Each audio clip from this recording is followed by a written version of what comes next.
ধরো একজন মানুষের গলায় নীল দাগ আছে, তাহলে কি আমরা তাকে নীলকণ্ঠ বলি? কখনোই বলি না।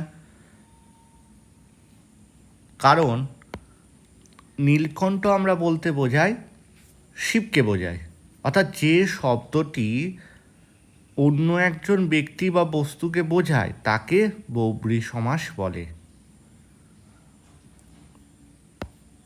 ঠিক আছে, আচ্ছা, তাহলে বহুব্রী সমাস কাকে বলে? যে দুই পদ দিয়ে সমাস হয়, আবার বলছি, যে দুই পদ অর্থাৎ পূর্বপদ বা পরপদ ও পরপদ দিয়ে সমাস হয়, তার কোনোটির অর্থ প্রাধান্য না পেয়ে যেখানে উভয় পদের মিলিত অর্থ অন্য কোনো পদার্থ বা ব্যক্তির পরিচয় প্রদান করে, সেখানে বহুব্রী সমাস বলে। তাহলে কি বললাম? যার কণ্ঠে নীল দাগ রয়েছে বা নীল রং রয়েছে তাকে আমরা নীলকণ্ঠ বললেও বা তাকে না বোঝালেও অন্য একটি অর্থ বোঝায়। কি না, নীলকণ্ঠ বলতে আমরা শিবকে বোঝাই, কারণ নীল অর্থাৎ বিষ পান করেছিলেন শিব, অর্থাৎ সেই জন্য আমরা শিবকে নীলকণ্ঠরূপে বলি। এবার এই বহুব্রী সমাসের কতগুলো উদাহরণ দেখো। দশানন বলতে আমরা রাবণকে বোঝাই। দশ আনন যার, 10টি মাথা আছে, কিন্তু 10টি মাথা মুখোশ, চারিদিকে মুখোশ পড়লেও সে কি দশানন অর্থাৎ রাবণ বোঝায়? কখনোই নয়। রাবণ দশানন আমরা রাবণ কি জানি। আচ্ছা, এক তার বিশিষ্ট বাদ্যযন্ত্র। শুল পানিতে যার, তিনি অর্থাৎ কাকে বোঝাচ্ছে? মহাদেবকে। মা মরা মা যার মৃত এমন কেউ সে। পঞ্চমুখ যার পেট সর্বস্ব, পেটই যার সর্বস্ব সে। ঠিক আছে, এই উদাহরণগুলো রইল। এরপর থেকে আমরা দেখি, এগিয়ে নিয়ে যাই। বহুব্রী শব্দটির ব্যাসবাক্য হলো বহু, অনেক, ব্রীহি, অর্থাৎ বহুব্রী যদি আমরা বহুব্রী ভাঙলে কি পাচ্ছি? বহু পাচ্ছি, যুক্ত ব্রীহি পাচ্ছি, তাই তো? আচ্ছা, বহু মানে হচ্ছে অনেক, ঠিক আছে, অনেক। আর ব্রীহি মানে পাচ্ছি ধান, অর্থাৎ ধান্যকে বোঝায়। ধান্য অর্থাৎ ধান আছে যার, অর্থাৎ বহুব্রী বলতে এক কথায় কি বললাম? ধান আছে যার, তাকেই আমরা বহুব্রী বলি। আচ্ছা, এবার দেখো বহুব্রীর ভাগগুলো কি কি পাই? সমানাধিকরণ, ব্যতিহার, ব্যাধিকরণ, সহার্থক, মধ্যপদলোপী, নঙর্থক, সংখ্যাবাচক, অলুক বহুব্রী। প্রথমে আমরা আসব সমানাধিকরণ বহুব্রী সমাস। দেখো, সমানাধিকরণ অর্থাৎ সমান অধিকার। সমানাধিকরণ কথার অর্থ এখানে সমান বিভক্তি আছে যাতে, অর্থাৎ সমানাধিকরণ বহুব্রী সমাসে পূর্বপদ ও পরপদ উভয়েরই বিভক্তি সমান হয়। উভয়ের বিভক্তি সমান হবে, অর্থাৎ পীতাম্বর, দেখো শ্রীকৃষ্ণ, পীত অম্বর যার, এই দুপক্ষেরই সমান, মানে পূর্বপদ বা পরপদ উভয়েরই সমান বিভক্তি থাকবে। যদি র থাকে পূর্বপদে, র বিভক্তি থাকলে পরপদেও র থাকবে। যদি শূন্য বিভক্তি হয় তাহলে শূন্য বিভক্তি হবে। গৌর অঙ্গ যার, কিন্তু গৌরাঙ্গ বলতে আমরা চৈতন্যদেবকে গৌরাঙ্গ রূপে জানি। নিমাই অর্থাৎ নীলাম্বর শ্রীকৃষ্ণকে বলি, কিন্তু দেখো এখানে লিখছে নীল অম্বর যার, কিন্তু শ্রীকৃষ্ণ, অর্থাৎ পূর্বপদ পরপদের কোনো অর্থই বোঝাবে না, নতুন কোনো একটা অর্থ প্রাধান্য পাবে, সেটাই হচ্ছে বহুব্রী সমাস। ঠিক আছে, এক্ষেত্রে অনেক উদাহরণ রয়েছে, এই উদাহরণগুলো একটু এখানে দেখে নেবে একাগ্রচিত্ত, হ্যাঁ, সুগন্ধি। আচ্ছা, তারপরে দেখো 2 নম্বরে আমরা পাচ্ছি কি? ব্যাধিকরণ বহুব্রী সমাস। ব্যাধিকরণ বহুব্রী কি? যে বহুব্রী সমাসে উভয় পদ বিশেষ্য এবং যে কোনো একটি পদে সপ্তমী বিভক্তির আভাস থাকে। ব্যাধিকরণ শব্দটি বা পদটি ভাঙলে পাওয়া যায় বি যুক্ত অধিকরণ, অর্থাৎ ব্যাধিকরণ। বি যুক্ত অধিকরণ অর্থাৎ ব্যাধিকরণ। এখানে বি বোঝাতে বিভিন্ন, অধিকরণ বোঝাতে বিভক্তি, অর্থাৎ বিভিন্ন বিভক্তি যাতে, তাহাই হলো ব্যাধিকরণ। যে বহুব্রী সমাসে উভয় পদ বিশেষ্য, উভয় পদই বিশেষ্য, পূর্বপদও বিশেষ্য হলে পরপদও বিশেষ্য হবে, কিন্তু উভয় পদ এক বিভক্তিযুক্ত নয়। সেগুলি হলো ব্যাধিকরণ বহুব্রী। দেখো উদাহরণ দেখো, পাপ বুদ্ধি, পাপে বুদ্ধি যার। অস্ত্র পানি অর্থাৎ দুর্গাকে বোঝায়, অস্ত্র পানিতে যার। চক্র পানি বিষ্ণুকে বোঝায়, অর্থাৎ চক্র পানিতে যার। হ্যাঁ, কৃদন্ত কৃত অন্তে যার, ঠিক আছে। তারপরে দেখো মধুকণ্ঠ, কণ্ঠে মধু যার, কণ্ঠে মধু যার। একটা জিনিস দেখো এখানে কি বলেছে, যে বহুব্রী সমাসের সংজ্ঞাটা ভালো করে লক্ষ্য করো, যে বহুব্রী সমাসে উভয় পদ বিশেষ্য, উভয় পদ কিন্তু বিশেষ্য হবে। দেখো উভয় পদ বলতে মধু আর কণ্ঠ, দেখো মধুও বিশেষ্য কণ্ঠও বিশেষ্য, কিন্তু উভয় পদ এক বিভক্তি। দেখো কণ্ঠে মধু যার, কণ্ঠে এ বিভক্তি আছে, মধুতে কিন্তু এ বিভক্তি নেই, মধু কিন্তু শূন্য বিভক্তি, অর্থাৎ এক্ষেত্রে এ আর শূন্য বিভক্তি দুটো আলাদা, পূর্বপদ আর পরপদের বিভক্তি আলাদা। তাহলে মধু কণ্ঠে যার। তারপর দেখো উদাহরণ আরও আছে, অস্ত্র পানি, শূল পানি। হ্যাঁ, শূল পানিতে যার, এইগুলো হচ্ছে ব্যাধিকরণের দৃষ্টান্ত। তারপর দেখো 3 নম্বর কি পাচ্ছি আমরা, ব্যতিহার বহুব্রী সমাস।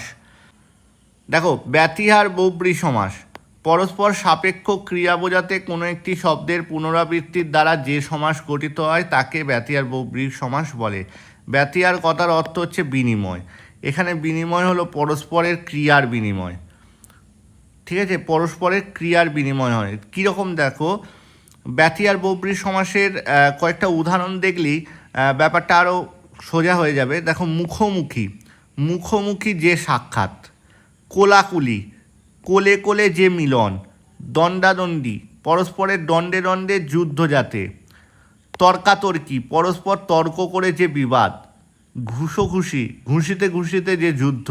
রক্তারক্তি, পরস্পর রক্ত বোঝাতে যে লড়াই। সব থেকে সোজা ব্যতিহার বহুব্রী সমাস কি না, এরকম দেখবে পাশাপাশি একই রকম শব্দগুলো, তর্কাতর্কি, মুখোমুখি, কোলাকুলি, ঘুষোঘুষি, রক্তারক্তি, এই ধরনের উদাহরণ থাকলে সোজা ব্যতিহার বহুব্রী সমাসের উদাহরণ বা দৃষ্টান্ত এটা বুঝে নেবে। তারপর আসছি কি আমরা, এছাড়া আরও কয়েকটা উদাহরণ দিয়েছে, দেখো জানাজানি, হাতাহাতি, দলাদলি, কানাকানি, কয়েকটা উদাহরণ দিয়ে দিয়েছে। এরপর আমরা কি আসছি না, মধ্যপদলোপী বহুব্রী সমাস। এরপর আমরা পাচ্ছি মধ্যপদলোপী বহুব্রী সমাস। যে বহুব্রী সমাসের ব্যাসবাক্যের ব্যাখ্যানমূলক পদ লোপ পায় তাকে বলে মধ্যপদলোপী বহুব্রী সমাস। দেখো মধ্যপদলোপী তৎপুরুষ মধ্যপদলোপী কর্মধারায় আমরা পড়েছি, এখানে পাবো মধ্যপদলোপী বহুব্রী সমাস। কিন্তু এক্ষেত্রে একটা দেখো চেনার উপায়, দেখবে ডাকা বুকো, ডাকাতের বুকের ন্যায় বুক যার, এই লাস্টে দেখবে যার আর মাঝখানে দেখবে ন্যায়, এই দুটো ব্যবহার যখনই হবে তখনই জানবে মধ্যপদলোপী বহুব্রী সমাস হচ্ছে। 10 হাতি, 10 হাতে পরিমাণ যার। দেখো প্রত্যেক ক্ষেত্রে ন্যায় বসবে এমন কিন্তু নয়, কিন্তু যার কথাটা বা এই ধরনের হয় যার নইলে ন্যায় কিন্তু থাকবেই, ঠিক আছে, বা দিতেই হবে। মাঝখানে মধ্যপদ লোপ, মধ্যপদলোপী বহুব্রী মানে মধ্যপদ লোপ পাচ্ছে এক কথায়, ঠিক আছে। যেমন 10 হাতি, দেখো 10 আছে হাতি আছে, এখানে 10 হাত পরিমাণ যার, এই যে পরিমাণ যার এইটা যে বসালাম নতুন করে, এটাই হচ্ছে মধ্যপদলোপী বহুব্রী সমাস। সাপদ, শয়ের পদের মতো পদ যার, এই যে পদের মতো নিয়ে এলাম। চন্দ্রবদনা, চন্দ্রের বদনের ন্যায় বদন যার, এই যে বদনের ন্যায় এই যে নিয়ে এলাম, এগুলোই হচ্ছে বহুব্রী মধ্যপদলোপী বহুব্রী সমাসের দৃষ্টান্ত। আচ্ছা, তারপর দেখো আমরা আসবো সহার্থক বহুব্রী সমাস। সহার্থক বহুব্রী সমাস হচ্ছে যে বহুব্রী সমাসে পূর্বপদটি হয় সহার্থক, তাকে সহার্থক বহুব্রী সমাস বলে।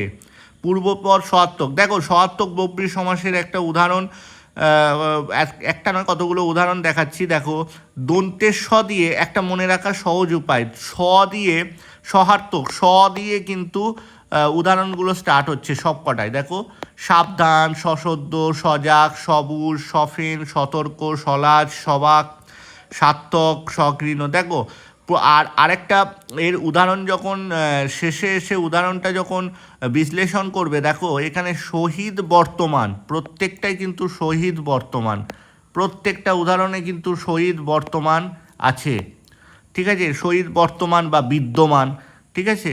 তাহলে সতর্ক, তর্কের সহিত বর্তমান, হ্যাঁ, সদবা ধপ বা স্বামী, ধপ মানে হচ্ছে স্বামী, স্বামীর সহিত বর্তমান, সবুট, বুটের সহিত বর্তমান, ঠিক আছে। আরও অনেক উদাহরণ আছে, এগুলো একটু দেখে নেবে। এরপর আসছি আমরা নঙর্থক বহুব্রী সমাস। দেখো নঙর্থক বহুব্রী সমাস হচ্ছে না, যেমন নং তৎপুরুষ করেছিলাম তেমনি নং বহুব্রীও রয়েছে, নঙর্থক বহুব্রী। যে বহুব্রী সমাসে পূর্বপদে নঙর্থক বা নিষেধার্থক অব্যয় থাকবে, এটা মনে রাখবে, নং তৎপুরুষ সেনার উপায় হচ্ছে নিষেধার্থক অব্যয় থাকবে, তাকে বলা হয় নঙর্থক বহুব্রী সমাস বা না বহুব্রী। যেমন অপদার্থ, নাই পদার্থ যার, দেখো যার কিন্তু বহুব্রী সমাসের একটা মূল দৃষ্টান্ত, যার কিন্তু থাকবেই। অপদার্থ, নাই পদার্থ যার, অভাগা, নাই ভাগ্য যার, অপার, নাই পার যার, নীলাজ, নাই লাজ যার, অসার, নাই সার যার, নাই আর যার, মাঝখানে অবুঝ, বুঝটা রইল, প্রথমে নাই আর শেষে নাই, যার, এইভাবে বেহের, নেই হেড যার, ঠিক আছে। নং বব্রি, না নেগেটিভ, সবসময় নেগেটিভে ব্যবহার হবে, অর্থাৎ নঙর্থক বব্রির সমাস। এরপর আসছি সংখ্যাবাচক। দেখো সংখ্যাবাচক সোজা আছে, সংখ্যা মানে সংখ্যা বোঝায়, যেমন কি একতারা, একতারা যার, দশভুজার, দশ ভুজ যার, যার কিন্তু থাকছে, আবার বলছি বহুব্রীর দৃষ্টান্ত এটা, 10 হাতি, 10 হাত পরিমাণ যার, চতুর্বদন, চতুবদন যার। যে বহুব্রী সমাসে পূর্বপদ সংখ্যাবাচক বিশেষণ হবে, পূর্বপদ আর পরপদ বিশেষ্য। পূর্বপদ হচ্ছে বিশেষণ, দেখো 10, পঞ্চ, ত্রি, চতু, সরা, এইগুলো থাকছে, ঠিক আছে। আর পরপদ হচ্ছে বিশেষ্য, যেমন হাতি, এগুলো পরপদ, নয়ন, হ্যাঁ, এইগুলো হচ্ছে বিশেষ্য, পরপদ বিশেষ্য, পূর্বপদ হচ্ছে বিশেষণ, ঠিক আছে। পায়া, 3টি পায়া যার। আমি যদি খুব দ্রুত বলে থাকি তাহলে এইগুলো আস্তে আস্তে মানে 2বার 3বার করে ভিডিওটা পজ করে করে দেখে নেবে, তাহলে ব্যাপারটা ক্লিয়ার হয়ে যাবে। আর যদি তাতেও কোনো অসুবিধা হয় কমেন্ট সেকশানে গিয়ে কমেন্ট করে নেবে, আমি আবার ওইটা নিয়ে আলোচনা করে দেবো। তারপর দেখো সংখ্যাবাচক হওয়ার পর হচ্ছে লাস্ট অলুক বহুব্রী সমাস। অলুক বহুব্রী সমাস, যে বহুব্রী সমাসে পূর্বপদ বা পরপদে বিভক্তি লোপ পায় না। দেখো বিভক্তিগুলো একই থেকে যাবে, একই বিভক্তি থেকে যাবে। যেমন হাতে খড়ি, হাতে খড়ি দেওয়া হয় যে অনুষ্ঠানে। মুখে ভাত, মুখে ভাত দেওয়া হয় যে অনুষ্ঠানে। যুধিষ্ঠির, যুদ্ধে স্থির থাকে যিনি। গায়ে হলুদ, গায়ে হলুদ দেওয়া হয় যে অনুষ্ঠানে। দেখো একই, গায়ে হলুদ, গায়ে হলুদই রয়ে গেল, কিন্তু শুধু এইখানে দেওয়া হয় যে অনুষ্ঠানে। যুধিষ্ঠির, যুদ্ধে স্থির, দেখো একই রয়ে গেল। মাথায় পাকড়ি, দেখো মাথায় পাকড়ি, আর লাস্টে যার। মানে এইগুলো পূর্বপদ আর পরপদ, যেটা দিয়ে আমার সমস্ত পদটা শুরু হচ্ছে, সমসমান পদগুলো কিন্তু সেটাই রয়ে যাচ্ছে, দেখো সেইগুলো আমরা ভাঙছি না। অতএব সেক্ষেত্রে কী হবে, অলুক বহুব্রী সমাস। এবার দেখো এটা হচ্ছে বিশেষ নিবেদন যাকে বলে, বহুব্রী কিছু নোটস দেখো। বহুব্রী সমাসের কয়েকটি বিশেষ বানান দেখো। শশী বা ফণী শব্দের সঙ্গে ভূষণ শব্দের সমাস হলে শশী বা ফণীর ইকারটি হর্ষইকার হয়ে যায়। শশী ভূষণ যার, শশী ভূষণ। এর তোমাদের পঞ্চায়েত পরীক্ষা বা যে কোনো ধরো এক্সামের ক্ষেত্রে অশুদ্ধি সংশোধনের একটা বড় দৃষ্টান্ত কিন্তু এইগুলো, এই যে শশী ভূষণ, ঠিক আছে, শশী ভূষণ যার, এখানে কিন্তু বানানের শশী দিয়ে স্টার্ট হলো, তালবস্য, তালবস্যয় দীর্ঘি, কিন্তু যখন তুমি সমাসে লিখছো তখন তালবস্য, তালবস্যয় হসি হয়। ফণীভূষণ যার, এক্ষেত্রেও তাই, ঠিক আছে। এইভাবে শশী শব্দের সঙ্গে কলা, কান্ত, শেখর, মুখী শব্দযোগে শশীকলা, শশীকান্ত, শশীশেখর, শশীমুখী হয়, এইগুলোও কিন্তু মনে রাখবে। তারপরে দেখো কালী, দেবী, ষষ্ঠী শব্দের সঙ্গে দাস শব্দের সমাস হলে ইকারটি হর্ষইকার হয়ে যায়। যেমন কালীর দাস যে, পরিবর্তে শুধু কালীর দাস বললে সম্বন্ধ তৎপুরুষ হয়। কালীর দাস যে কালিদাস, কিন্তু চণ্ডীদাস, চণ্ডীদাস দুই হয়, মানে হর্ষইকার আর দীর্ঘিকারের মধ্যে একটা তফাৎ। তারপরে হচ্ছে গন্ধ শব্দের সঙ্গে হর্ষই যোগ হয়। পদ্ম ন্যায় গন্ধ যার, পদ্মগন্ধি। দেখো গন্ধ শব্দের সঙ্গে কিন্তু মনে রাখবে হর্ষই হয়। ঠিক আছে, পদ্মগন্ধি। অক্ষি শব্দের স্থানে অক্ষ হয়, অর্থাৎ কমলের ন্যায় অক্ষি যার, কমলাক্ষ। দেখো কমলাক্ষ। নাভি শব্দের স্থানে নাভ হয়, উড়না নাভিতে যার, অর্থাৎ উর্ণনাভ। উড়না নাভিতে যার, দেখো এখানে হচ্ছে উর্ণনাম। যুবতী জায়া যার, যুব জানি। দেখো যুব জানি, যুবতী জায়া যার, যুব জানি। যুবতী জায়া যার হচ্ছে যুব জানি।